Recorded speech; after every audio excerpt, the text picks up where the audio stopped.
Goeienaand, good evening, fellow South Africans and citizens of the world. In my last video, I just touched on the unemployment rate in South Africa and what black privilege is, as personified by Ramaphosa's recent trip to Europe. Now,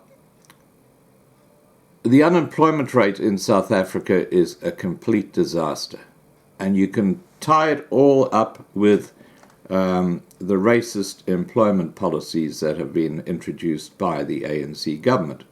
Things like BEE, or Black Economic Empowerment, triple BEE, which is basically a derivative of BEE. But basically those policies are affirmative action, and they guarantee that wherever there's a job available, it'll go to a black person, and a white person will be excluded from any chance of getting that job. That's basically what they represent. And as a direct result, the few white people in the main who still have jobs today probably run very small little businesses, just themselves, and they're battling to eke out a living.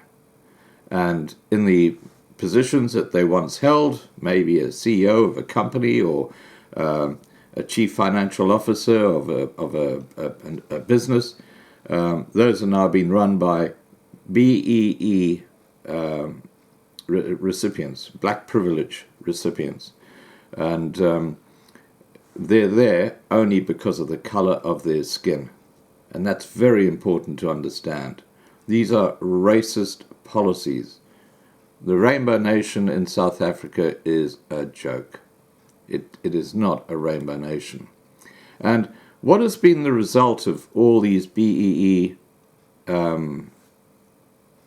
positions being given to people who are not only incompetent, but many are corrupt, and they've totally screwed over the whole system? What's the outcome of all this? Yes, it's the unemployment rate. South Africans on Wednesday painted a bleak picture of how they are struggling to find employment amid tough economic conditions. They were speaking to Radio 702 in the wake of Statistics South Africa releasing shocking unemployment figures on Tuesday. The quarterly labour survey indicated that while employment in some industries, such as trade, had increased, more people hired in private households, mining and transport were being let go. Now, we know that figure, when it comes to private households, was a loss of over 400,000 jobs. Huge. Unemployment has increased from 27.6% in the first quarter to 29% in the second. The man, identified as Jason from Bruma, Johannesburg, said he had been unemployed for a couple of months. I've been struggling financially. My wife has been working for 2 years. Jason said he did not even have money to make copies of his CV. He was previously employed in the credit control department at an insurance company. And excuse the old fart in the background, he's having a senior's moment. Jason said, "We are borrowing from our parents. We borrow from everybody. It's been extremely difficult sitting at home and thinking I can't do anything to help my wife. I've developed an anxiety."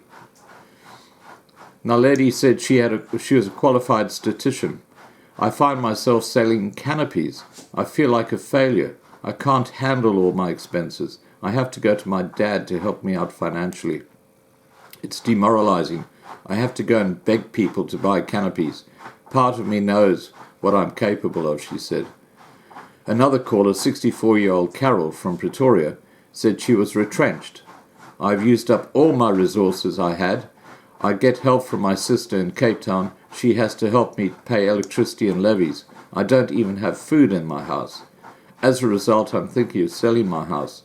I've given up applying for work because they don't come back to you. I'm single. I'm beginning to lose it." Now, that's the reality of what's happening all over South Africa right now.